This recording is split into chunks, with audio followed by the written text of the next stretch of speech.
Welcome to Season 10 of How to Start Up, the podcast helping you start and scale your business with advice from entrepreneurs on what to do now, next, or never when scaling your company. This season, we're focusing on all things brand, so you'll hear from a series of amazing entrepreneurs on what they've learnt in their own journeys. Hosted by me, Juliet Fallowfield, founder of the B Corp Certified PR and communications consultancy, Fallowfield & Mason. Our mission is to enable you to own your communications in-house with a long-term view.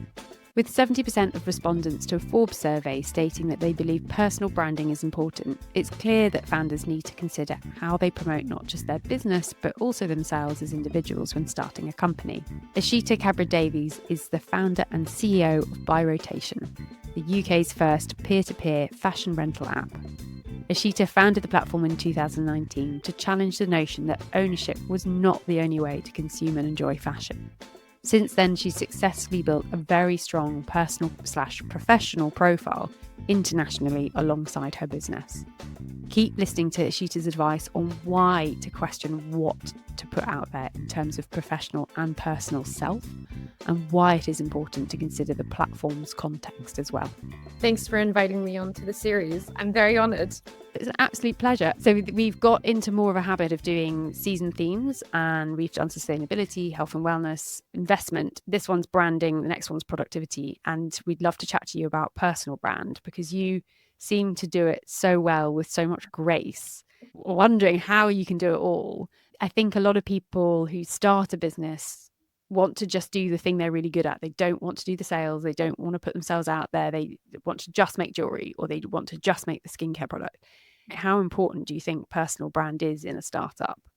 I have really mixed feelings about this. I mean, I know the conversation is going to be a little bit about how you think it's great that I've built personal brand around me. Or not. Like whatever you want to share from your experience would be great. Yeah, for me, I think the reason that I have like a present personal brand is because I'm very much the customer that's using the solution, the business, and I use it every day, like without fail. I'm using it at least once a week. Either I'm lending something out or I'm renting from someone else. So I think for me, having that personal brand has actually made me like an ambassador for the business for free. It's like the most cost efficient way of doing marketing without having to pay models, or not that I'm saying you're a model, or like influencers or like voices or ambassadors to essentially embody the brand in like a scripted way. Because for me, it's coming very naturally. I'm breathing it every single day. It's my reason for being.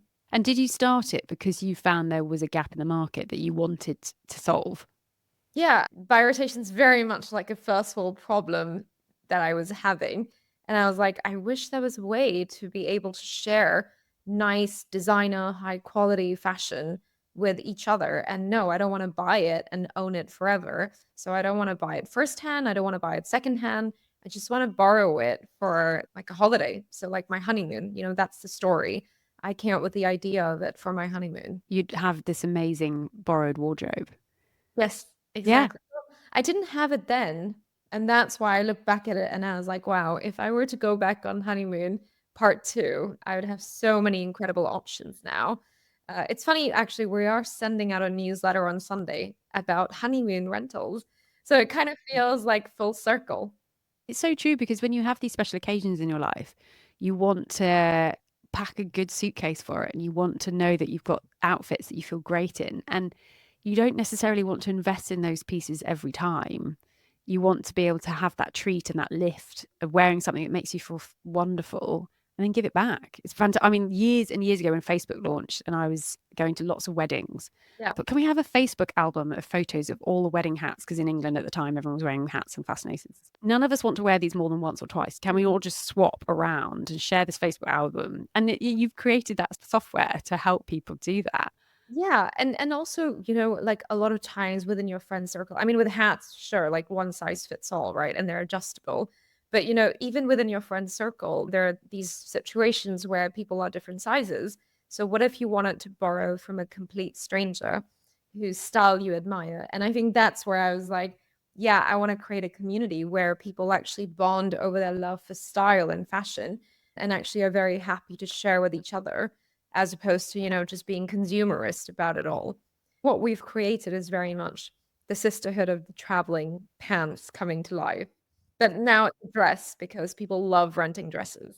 And for you, with the personal brand element, has it been quite a challenge to overcome to put your face out there and your personality out there? You know, people have an insight into your life. Is that quite hard?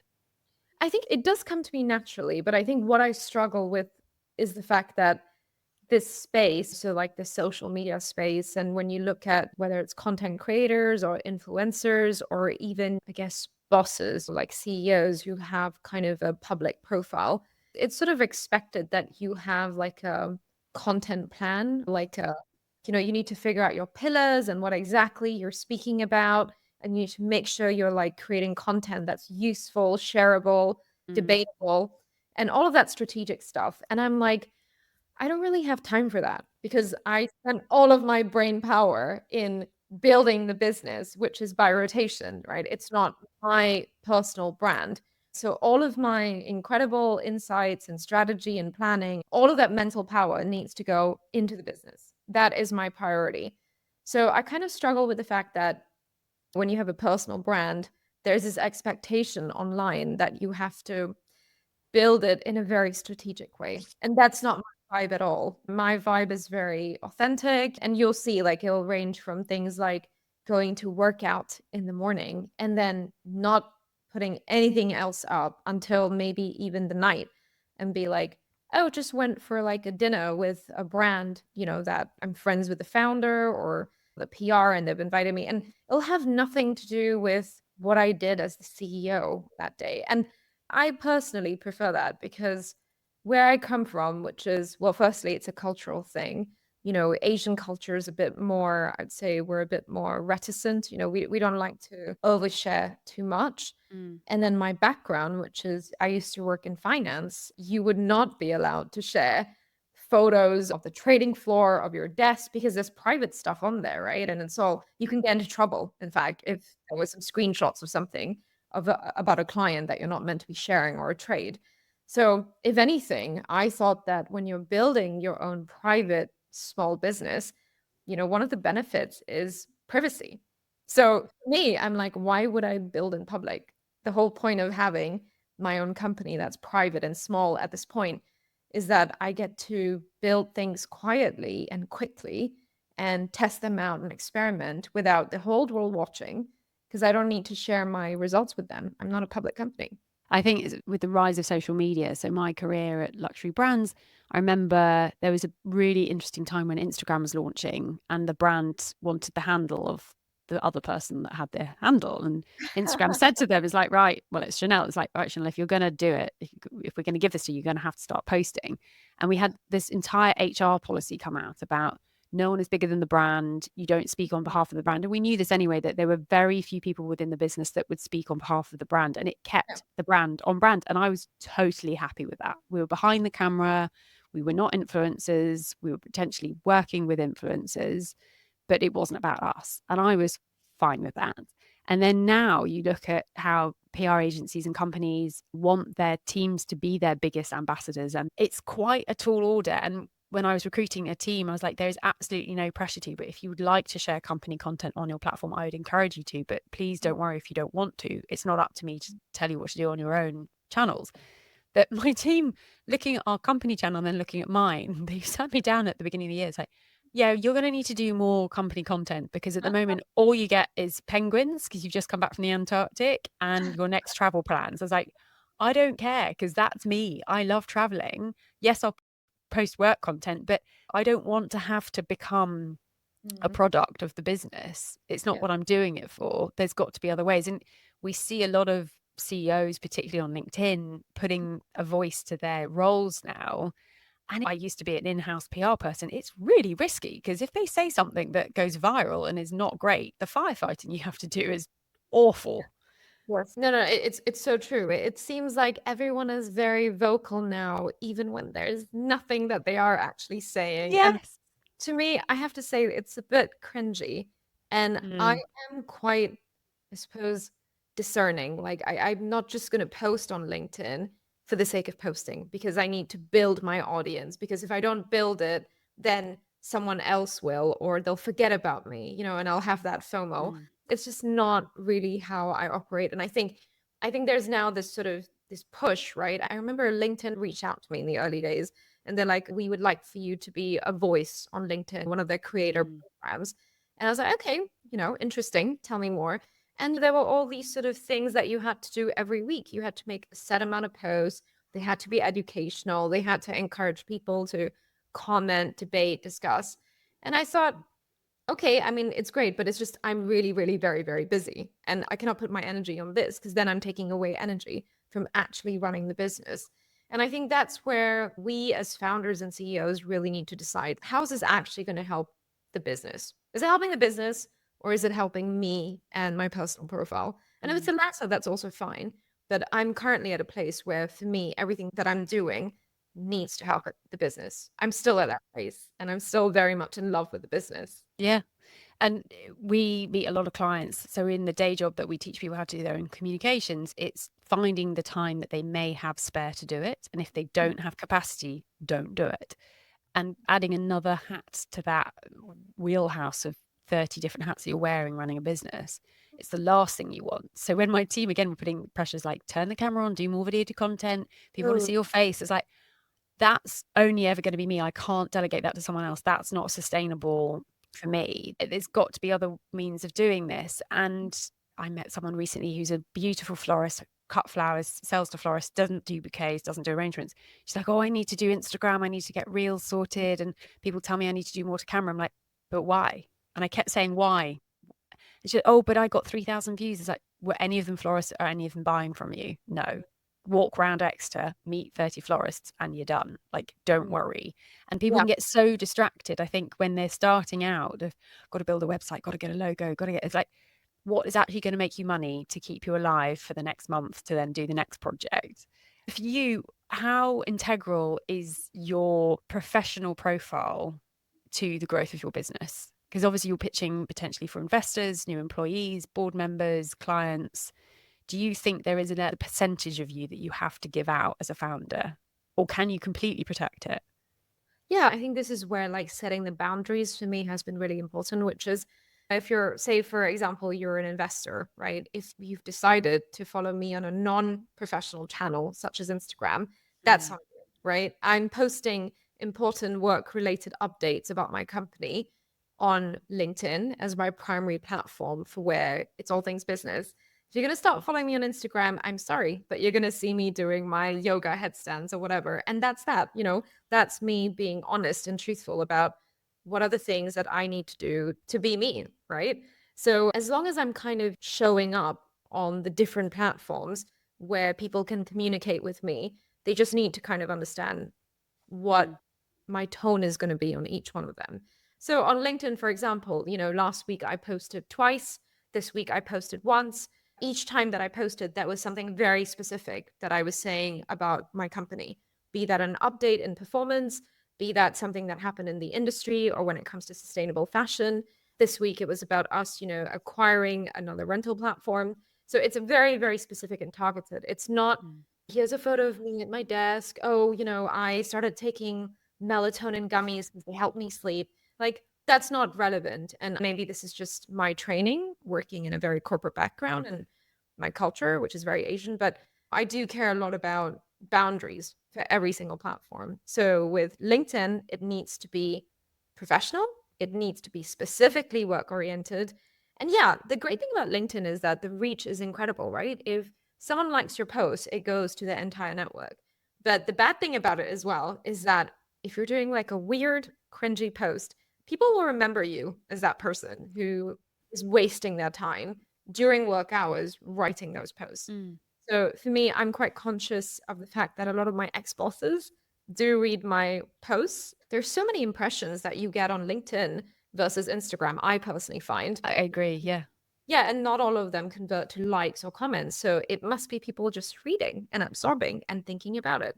So I'm so careful. And I think this is maybe where the personal brand side of thing comes, right? For me, it all shouldn't need to be a hard sell. Me being a founder or CEO, me being good at personal branding or whatever, it doesn't need to be something that I need to say. If I am good at it, you should be able to decide it yourself and see it from the work that I do. And I think a lot of what's happening these days is people telling you exactly what their brand is. And I don't think it should be this way. I think the people who are viewing your content should be able to tell you themselves that I think this is your brand. I mean, I'd love to know, Juliet, what do you think is my brand? Well, I think it's a sustainable fashion solution, and the brand is accessible for a product that typically isn't that accessible to a lot of people. Yeah. And it makes that wonderful luxury purchase a completely different product offering, because I can tap into it for a day. I don't need to tap into it for my entire life savings forever and be stuck with it and then regret it. So your brand to me speaks, it's fun, it's joyful, it's accessible. I remember when I was at Chanel, they were launching stores in Westfield, and they had to take the big heavy door off the store, because normally you'd have a guard that would, you'd come up to the door and they'd look at you and then they'd open it, go, yeah, you're allowed in here. They realized that was a huge barrier for people to come in and buy nail polish. They didn't want to feel that intimidated. Yes. And what's so fun now with fashion is that with the rise of digital, with the rise of e-commerce, with the rise of these amazing platforms, you can go in and tap into it for a day or a weekend or a week. I love what you're saying about the different platforms, because so many people get quite confused about what platform is for what. And I saw someone posting something on Hinge that belonged on LinkedIn, and someone posting something on LinkedIn that belonged on Instagram and Zap. And I was like, how do you not get the audience? And Yeah. for me, audience segmentation is so important, because you don't want to throw a lot against a lot of walls. You want to throw a little bit against a targeted wall and it will likely stick. Your LinkedIn is your professional persona, I guess. Yeah. Whereas Instagram for me on my channel, I mean, no one cares, no one's looking. It's just me and my travels.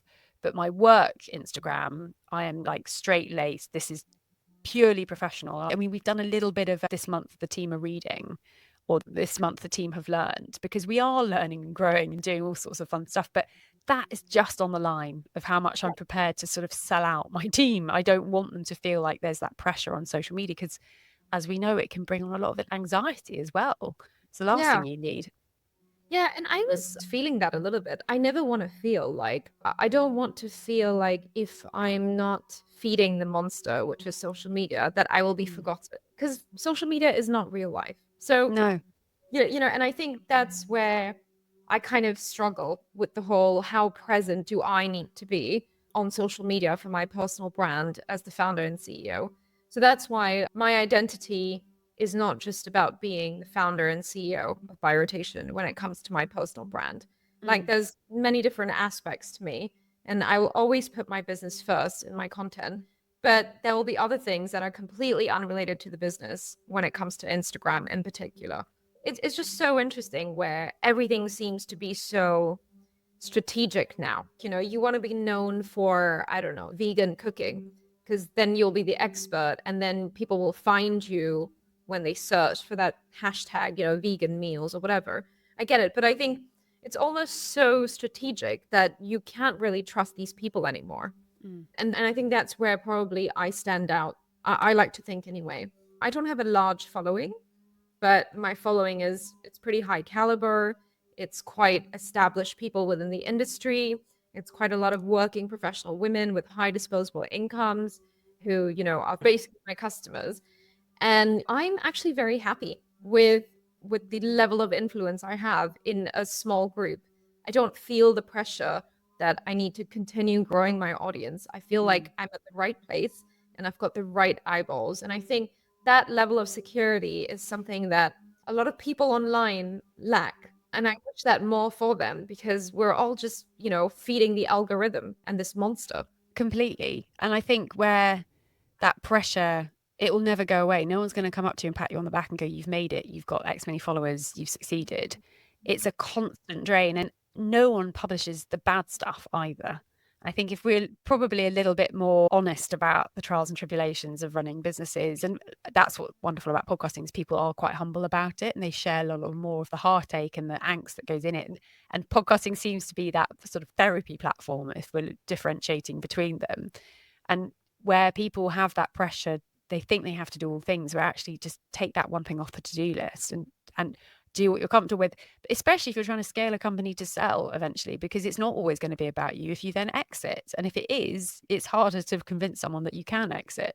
A lot of people don't think long term. That's really interesting. And are there any things that you would go back and do differently now you've had this experience under your belt when it comes to putting content out there? I feel like, again, with this whole sort of not being very strategic about content, I think it would have been better if we had been a little, on the by rotation channel in particular, we had been a little more strategic and planned when it came to content creation, because we do have a huge community, right? And quite a lot of like well-known personalities and a lot of community members who other women look at it and be like, that could be me. And sometimes I think we could have maybe like made a series which was much more consistent, as you've done with the podcast series. You've got over 106 episodes, as you said. And I think one of the things, we are very consistent. We do a lot of user generated content. We were doing a lot of lives during COVID. We had like 2 a week. But that seems to have fallen off the radar. And we've gotten so busy with like doing transactions and getting people to rent that I wish we did a better job at doing something very consistent. But it's never too late. You can stop, start, trial, A/B test, or go, you know what, when we're ready and got capacity, we can do it in the future. I think a lot of new founders particularly come in rabbit in the headlights, like we have to be perfect from the beginning. We have to know everything from the beginning. That is impossible. And every single person I've spoken to, they're 5 years in, 50 years in, fifth business, first business. They're like, every day know that you don't know everything. I was like, oh my God.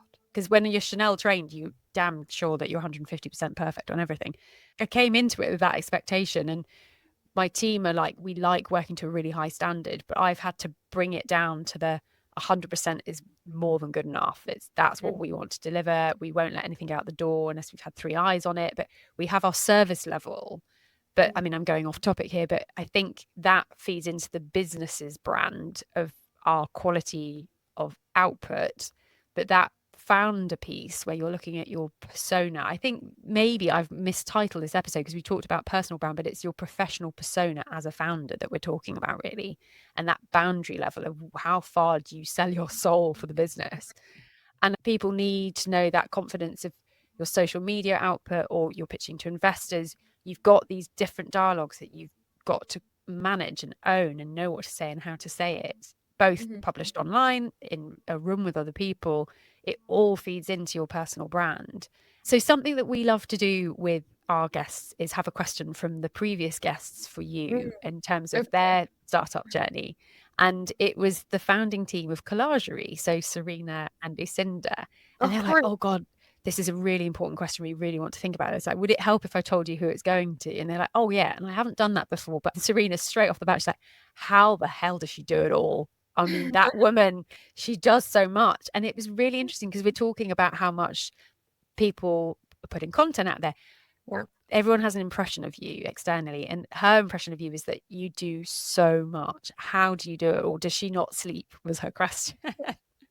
No, okay. So as I said in the outset of our conversation, I am sleeping, and I'm actually sleeping way better and way more because touch wood, business is going well, and we're finally at a place where I feel like I don't need to be involved day to day in the business. Like I can actually be in a different city and run the business, which is really cool. And we've finally gotten to that place.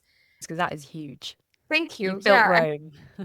Yeah, and I love it. I'm still very much in love with it. Sometimes you can see founders and CEOs being like a bit more distant over time. They're bored of it or whatever, or they're burnt out. But I've always been a very highly energetic person, and it kind of feels like I've finally found my match.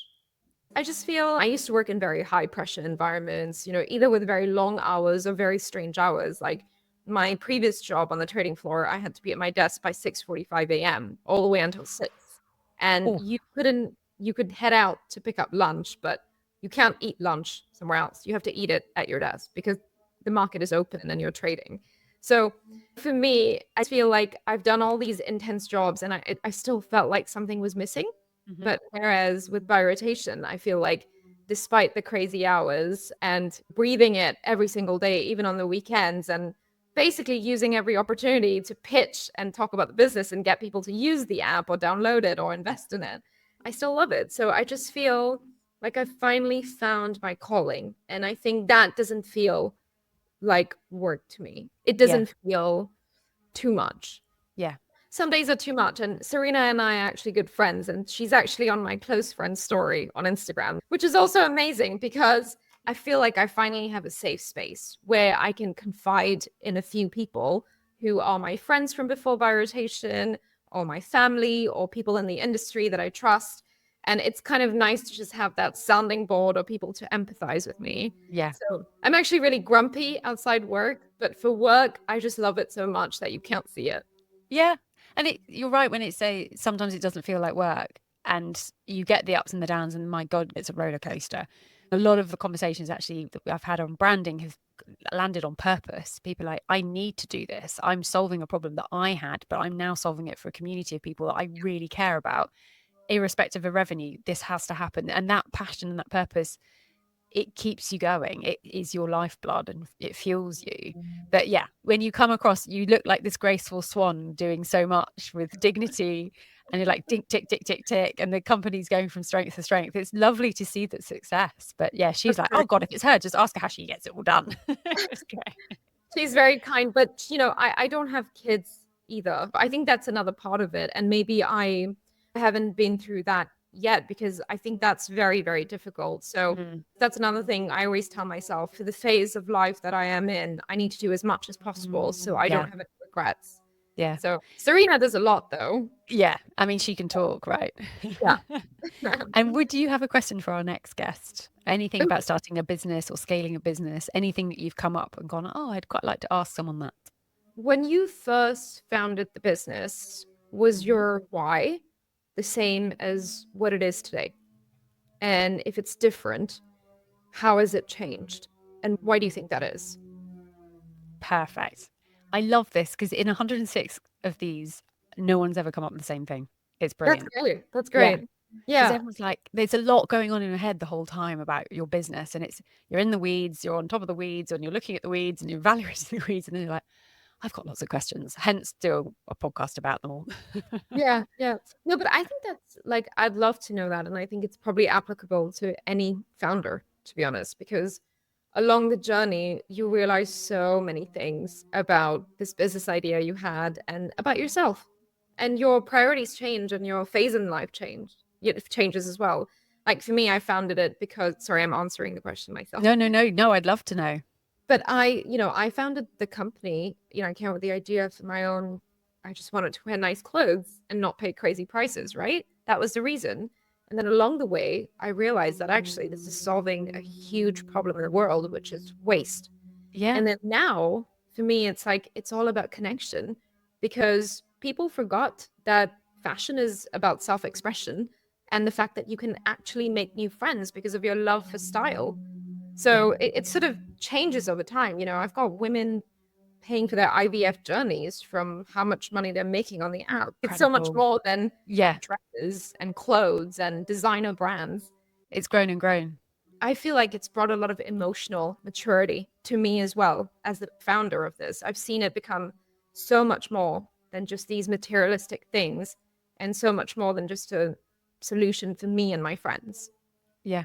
Well, huge congratulations and thank you because you've democratized this whole industry where it's much more fun now that we get to do this. And it's so exciting because you leading the way and now you see all the massive retailers trying to catch you up and do it too. So thank you very much. And thank you for all the advice you shared. It's been wonderful chatting to you. Thanks for having me. I really hope you've enjoyed this conversation. You can find a recap of all the advice so kindly shared by our guest in the show notes along with their contact details. We'd love it if you could rate and review or share this podcast because it really does help other people discover it. To incentivize this a little, I would very happily offer you one of our PR guides on how to share editorial coverage legally. Just DM us or send us an email hello@fallowfieldmason.com with review in the title and we'll share it on.